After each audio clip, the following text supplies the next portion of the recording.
एक मुसलमान मुख्यमंत्री बनेगा। जमीन के अंदर भी जाते हैं तो गुसल करके वतन की मिट्टी को नापाक हम नहीं करते। भागलपुर में क्या हुआ था? जमीन नापाक नहीं हुआ था भागलपुर में। हाशिमपुरा में क्या हुआ था? कांग्रेस की सरकार थी, पूछ लीजिए सर से। आपको समझना चाहिए कि जमीन नापाक की शायरी पे एक शायरी मैं कहना चाहूंगा कि लगेगी आग तो आएंगे कई घर जद में। यहाँ पे सिर्फ हमारा मकान थोड़ी है, तब तक हम बीजेपी से इन्होंने ये कहा कि 80% अगर एक साइड हो जाए तो उसको कैसे हरा लेंगे। तो चाचा का जवाब हम देना चाहेंगे कि तेजस्वी यादव से ये कहिए कि सिर्फ 80% से ही वोट ले, 20% वाले के पास कहाँ है आ रहे हैं। कौन कौन AIMIM के साथ है? हाथ खड़ा कीजिए। MIM जिंदाबाद। नेता कैसा हो? असदुद्दीन ओवैसी कैसा? हमारा नेता कैसा हो? असदुद्दीन ओवैसी कैसा हो? किसको चाहते हैं? MIM जिंदाबाद। AIM जिंदाबाद। जिंदाबाद। यहाँ की जनता बिल्कुल परिवर्तन चाहती है। MIM आना चाहिए और आके रहेगी। ऑल इंडिया मजलिस से इत्तेहाद मुस्लिमीन जो है वोट काटते, तो हरियाणा में तो चुनाव नहीं लड़ी, वहाँ बीजेपी कैसे जीत गई? छत्तीसगढ़ में नहीं लड़ी, वहाँ बीजेपी कैसे जीत गई? मुसलमानों ने जब से देश आज़ाद हुआ है, मुसलमान का एक टारगेट रहा है कि हमें RSS को खत्म करना। क्या मुसलमानों ने खत्म कर पाया? नहीं किया। जब से बीजेपी बनी है तब से मुसलमानों का ये टारगेट रहा कि हमको बीजेपी को हराना है। क्या मुसलमानों ने बीजेपी को हरा पाया? नहीं हरा पाया, और खुद के अपने पैर पे कुल्हाड़ी मारा है और खुद को अपने आप को बर्बाद कर लिया। नमस्कार, स्वागत है आपका मेरे चैनल पर। मैं आपके साथ निशा झा इस वक्त बिहार में मौजूद हूँ। लगातार आपको मैं बिहार की कवरेज दिखा रही हूँ, बिहार के हर विधानसभा की माहौल दिखा रही हूँ। लगातार आपको हम लोग सीमांचल के हर विधानसभा का माहौल दिखा रहे हैं कि क्या कुछ माहौल है, जनता किन मुद्दों पे वोट करेंगे। इस वक्त मैं जिस विधानसभा सीट पर मौजूद हूँ इसका नाम है बलरामपुर विधानसभा सीट। यहाँ से आपको मैं बता दूँ, इस सीट से 20 साल से CPI ML से महबूब आलम जीतते हुए आ रहे हैं। 20 साल से, सोचिए 20 साल से यहाँ से वो जीत रहे हैं। और इस बार 2025 में AIMIM ने जिस प्रत्याशी को उतारा है उनका नाम है एडवोकेट आदिल हसन। तो देखना दिलचस्प है, क्या AIM इस बार महबूब आलम को हरा पाएंगे कि नहीं, क्योंकि महबूब आलम 20 साल से बलरामपुर विधानसभा सीट से जीते हुए आ रहे हैं और आदिल हसन एडवोकेट है जो AIMIM के प्रत्याशी हैं। क्या वो जीतते हैं? जनता देख सकते हैं, तमाम जनता है, इनसे बातचीत करते, माहौल जानने की कोशिश करते हैं कि इनके विधानसभा में और साथ ही साथ बिहार की पूरे बिहार में क्या होने जा रहा है। चलिए चाचा से बातचीत करते हैं। चाचा बताइए क्या हो रहा है बलरामपुर विधानसभा सीट? NDA की सरकार को हटाना है। हाँ। NDA की सरकार को हटानी है और NDA की सरकार को हटा के इंडिया की सरकार को बनानी है। तो आप लोग महागठबंधन के साथ जा रहे हैं चाचा? बिल्कुल, हम लोग महागठबंधन के साथ जा रहे हैं। महागठबंधन के साथ जाने के लिए ये लोगों की मजबूरी है। इस सरकार को उखाड़ के फेंकने की जरूरत है। इस सरकार को उखाड़ के फेंकने के लिए सबको एकजुट होकर के महागठबंधन को जिताना होगा। MIM पे भरोसा नहीं है? किसी पे भरोसा नहीं है। अरे मुसलमानों के नेता है ओवैसी साहब। मुसलमान का आलाप लगा करके हमारे एरिया में जो है और हिंदू मुस्लिम का खाई को बढ़ाने का काम किया है। हमारे मुसलमान ये सेकुलर देश है, सेकुलरिज्म की बात होनी चाहिए। और मुसलमान यहाँ तो 20% है। 20% पसंगा के बराबर है। मुसलमान का वोट पसंगा के बराबर है। अगर 80% एकजुट हो जाए, इसका 80% अगर एकजुट हो जाए, कभी मुसलमान की हुकूमत बनेगी? अच्छा, आप ये बताइए, मुस्लिम उप मुख्यमंत्री का ऐलान नहीं किया तेजस्वी यादव ने, इससे कई मुसलमान, मैं सीमांचल का भी दौरा लगातार कर रही थी, कई मुसलमान नाराज नजर आ रहे हैं कि तेजस्वी यादव मुसलमानों का वोट तो खूब लेते हैं, मुसलमानों का वोट खूब मिलता है उन्हें, लेकिन जब बात आती है मुसलमानों को हिस्सेदारी देने की तो वो सबसे पीछे रह जाते हैं। मुसलमान उप मुख्यमंत्री का ऐलान नहीं किया और मुकेश सहनी का ऐलान कर दिया जो 3% है, इससे मुसलमान काफ़ी नाराज़ है। क्या मुसलमान जो अब मुसलमान बोल रहे हैं कि क्या हम राजद का सिर्फ दरी बिछाते रहेंगे क्या? बिल्कुल नहीं, बोल रहे हैं। ये सही बात है, ये बिल्कुल सही बात है। मुसलमान सिर्फ दरी बिछाने के काम में आता है, मुसलमान मजबूर है। लेकिन माफ करेंगे, इस बार कब तक मजबूर रहेंगे? कब तक मजबूर रहेंगे? ये साहब जो बोले चाचा, ये जो बोल रहे हैं यहाँ सरकार बननी चाहिए इंडिया की या इंडिया की, हम वो नहीं चाहते हैं। 20 साल से हम झेल रहे हैं, 20 साल से हम उसको परिवर्तन करना चाहते हैं। 65 बलरामपुर क्षेत्र को परिवर्तन चाहिए, हम लोग को परिवर्तन करना चाहते हैं यहाँ हम लोग, वो नहीं चाहिए हम लोग को। ये दिखाए वो दिखाए, हम बलरामपुर आप ना बोले ना मैडम, जो हम बहुत जगह सीमांचल का दौरा किए, क्षेत्र का दौरा किए, सबसे पिछड़ा यहाँ क्यों है?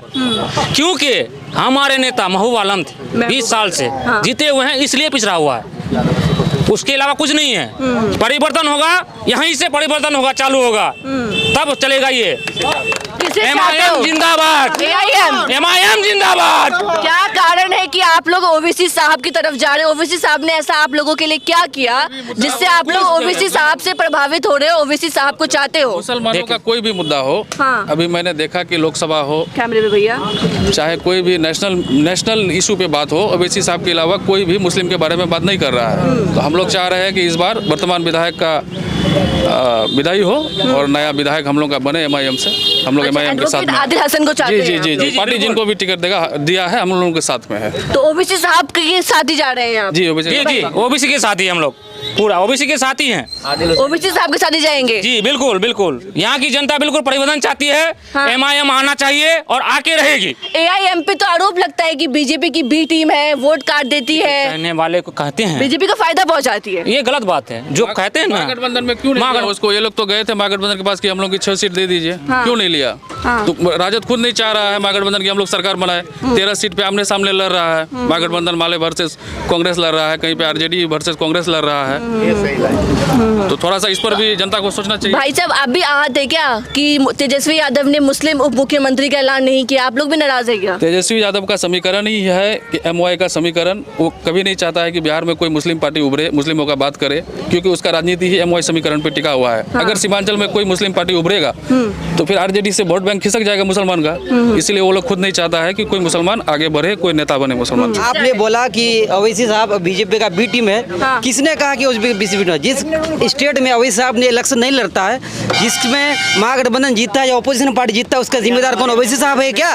ओवैसी साहब तो नहीं है ना। जो कहता है बी टीम, वो खुद बी टीम है, क्योंकि ओवैसी साहब का जैसा नेता को दुनिया में मिला है ना है, क्योंकि हम इस चीज को परिवर्तन करना चाहते हैं। हम सोचे आदिल साहब आए और अब इस बार हम लोग परिवर्तन चाहते हैं। आप नहीं मानते? देखिए आरोप, देखिए मैडम, एक चाचा इन्होंने ये कहा कि 80% अगर एक साइड हो जाए तो उसको कैसे हरा लेंगे। तो चाचा का जवाब हम देना चाहेंगे कि तेजस्वी यादव से ये कहिए कि सिर्फ 80% से ही वोट ले, 20% वाले के पास कहाँ आ रहे हैं। और दूसरी चीज़ आप ये कह रहे हैं कि ऑल इंडिया मजलिस से इत्तेहादुल मुस्लिमीन जो है वोट काटते, तो हरियाणा में तो चुनाव नहीं लड़ी, वहाँ बीजेपी कैसे जीत गई? छत्तीसगढ़ में नहीं लड़ी, वहाँ बीजेपी कैसे जीत गई? हकीकत ये है कि अगर आप डेटा उठा करके देखेंगे तो 30 से 40% यादव जो है क्या नाम है बीजेपी को वोट देता है। बिल्कुल तो वहाँ पे आप क्यों नहीं कहते कि बीजेपी जीत जाएगी? क्या मुसलमान ने सिर्फ ठेका ले रखा है कि बीजेपी को हराना है? हर चुनाव में ये कहता है कि माहौल अरे चुनाव में तो माहौल ही बनता है ना, हर वक्त इस तरीके का मूवमेंट बनता है। तो इसका मतलब मुसलमान जो है जाकर के सिर्फ अंगूठा दबाए, मुसलमान अपने लिए सोचेगा ना। आज किसी भी मुस्लिम इलाके में जाइएगा, वहाँ पे ना तो आपको स्कूल मिलेगा, ना कॉलेजेस मिलेंगे, ना आपको सही से सड़कें मिलेंगी। इसका जिम्मेदार कौन है? कौन है? अच्छा, अब ये बताइए, एक बड़ी बात सुन लीजिए, मुसलमानों ने जब से देश आज़ाद हुआ है, मुसलमान का एक टारगेट रहा है कि हमें RSS को ख़त्म करना। क्या मुसलमानों ने ख़त्म कर पाया? नहीं किया। जब से बीजेपी बनी है तब से मुसलमानों का ये टारगेट रहा है कि हमको बीजेपी को हराना है। क्या मुसलमानों ने बीजेपी को हरा पाया? नहीं हरा पाया, और खुद के अपने पैर पे कुल्हाड़ी मारा है और खुद को अपने आप को बर्बाद कर लिया। खामखा मुसलमान बीजेपी से दुश्मनी लेकर के बैठा हुआ है। अरे जब सब वोट दे रहा है, आप भी अपने फायदे के हिसाब से वोट करिए ना, आपको कोई रोक रहा है? आप जो खामखा जो है क्या नाम है, कभी जो है आप इंदिरा गांधी के पीछे भागे, कभी जो है आप कांग्रेस के पीछे भागे, कभी जो है लालू प्रसाद यादव के पीछे भागे। अपने लिए आप कभी आपने फैसला चलिए आप ये बताइए, बिहार का मुसलमान किसकी तरफ जा रहा है? आप ये बताइए। देखिए, वो तो मुसलमानों की अपनी मर्जी आप है। सीमांचल पे लगातार सीमांचल का दौरा कर रहे हैं, तो क्या माहौल नजर आ रहा है ग्राउंड लेवल पे? किसके साथ जा रहा है मुसलमान? किस पे भरोसा जता पा रहा है? देखिए, मुसलमान को इस बार सोचना चाहिए और सोच समझ करके वोट करना चाहिए। वो किसी की भी वोट करना चाहिए? क्या चाहते हैं आप? क्या आग्रह करना चाहेंगे मुसलमानों से कि किसको वोट करे? क्या माहौल है? के लिए काम करे, आप उनको वोट करिए, चाहे वो किसी भी पार्टी के हो।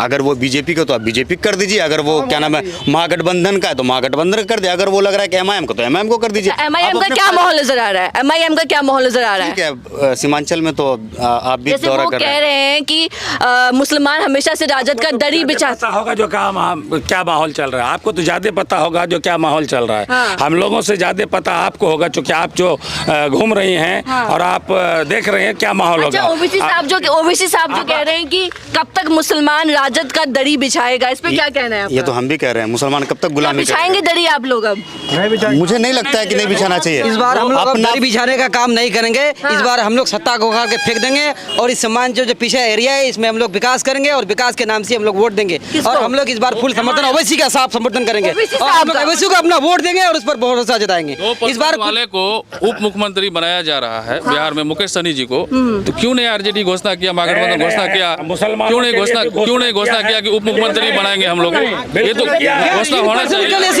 3% के लिए उप मुख्यमंत्री का ऐलान कर सकता है और हम 70% इसका क्या होगा? पीछे हट रही है। मुकेश सहनी 3% लेके हम मुसलमानों के लिए कुछ नहीं किया। उप मुख्यमंत्री का ले रहा चेहरा, ऐलान कर दिया, मगर मुसलमानों को लेके अभी तक कोई ऐलान नहीं किया। आप कह रहे हैं, ये चाचा कह रहे हैं, क्या कह रहे हैं चाचा? चाचा क्या कह रहे हैं, बोलिए। हमारा कहने का मतलब सबसे पहले राहुल गांधी ये घोषणा किया है कि 3 उप मुख्यमंत्री होगा। उसमें ये कब बोला है? आप लोग खाली बोलने से हो जाएगा? सुनिए, एक मुस्लिम से होगा और एक दलित।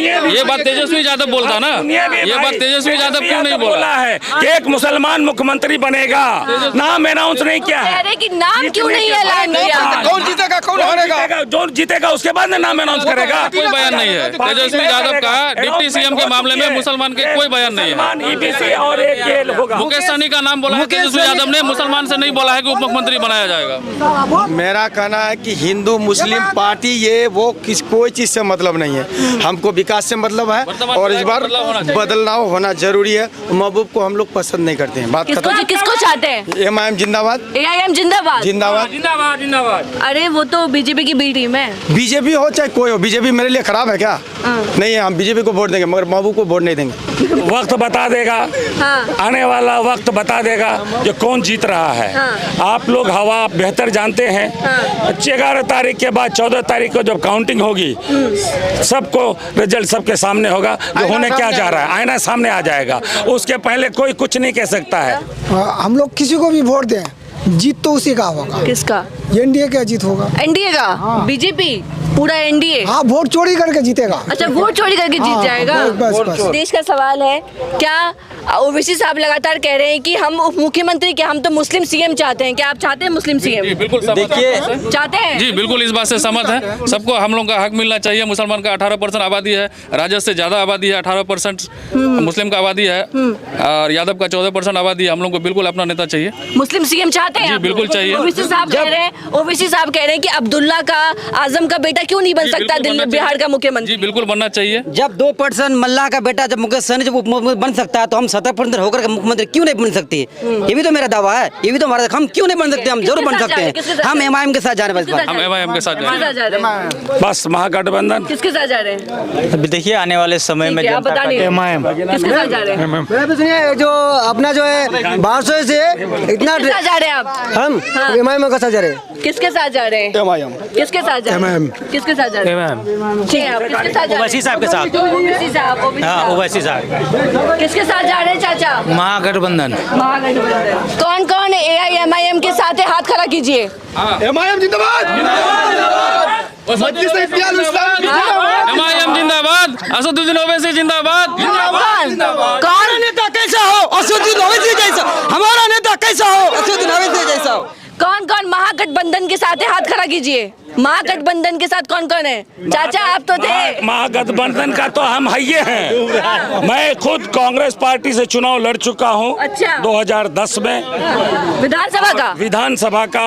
और मैं चूंकि गठबंधन हो रहा है जिसके वजह से टिकट के लिए हम लोग कोई दावेदारी नहीं करते हैं। अगर गठबंधन नहीं होता तो मैं खुद ये था। मैं पार्टी की जिम्मेदार आदमी हूँ, पार्टी की जिम्मेदारी निभा रहा हूँ। मैं अंत में एक ही बात कह करके बात को ख़त्म करना चाहता हूँ कि वक्त आएगा और वह वक्त सबको बता देगा जो 11 तारीख को जो चुनाव होगा, 14 तारीख को उसका परिणाम आएगा और 14 तारीख को सब लोग देख लेंगे, आईना खुल जाएगा, आईना झलक जाएगा और सबको तस्वीर सामने आ जाएगा। तो शेर अर्ज है जनता के नाम, मजहब के नाम पर जुल्म सितम हम नहीं करते।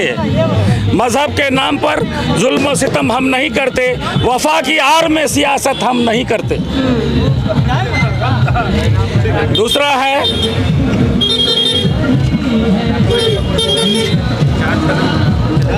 जमीन के अंदर भी जाते हैं तो गुस्ल करके, जमीन के अंदर भी जाते हैं तो गुस्ल करके वतन की मिट्टी को नापाक हम नहीं करते। इसलिए बस इंडिया गठबंधन भागलपुर में क्या हुआ था? जमीन नापाक नहीं हुआ था भागलपुर में? हाशिमपुरा में क्या हुआ था? कांग्रेस की सरकार थी, पूछ लीजिए सर से। आपको समझना चाहिए कि जमीन नापाक की शायरी पे एक शायरी मैं कहना चाहूंगा कि लगेगी आग तो आएंगे कई घर जद में। यहाँ पे सिर्फ हमारा मकान थोड़ी है, तब तक हम बीजेपी से आप देख लेंगे। तो इस वक्त हम लोग बलरामपुर विधानसभा सीट पे मौजूद हैं और जनता से बातचीत करी, ग्राउंड लेवल पे माहौल जानने की कोशिश करी कि कौन सा प्रत्याशी बलरामपुर से जीत हासिल कर पाता है। 20 साल से महमूद आलम इस सीट पे जीत हासिल करते हुए आ रहे हैं, तो क्या इस बार 2025 में भी क्या महमूद आलम दोबारा जीत हासिल कर पाते हैं या MIM के जो कैंडिडेट हैं एडवोकेट हसन जी, क्या वो जीत हासिल कर पाते हैं? ये देखना दिलचस्प होगा। पूरे बिहार में कौन सरकार बनाता है, क्या NDA महागठबंधन कौन सरकार बना पाता है, ये भी देखना दिलचस्प होगा। बने रहे हमारे साथ, धन्यवाद।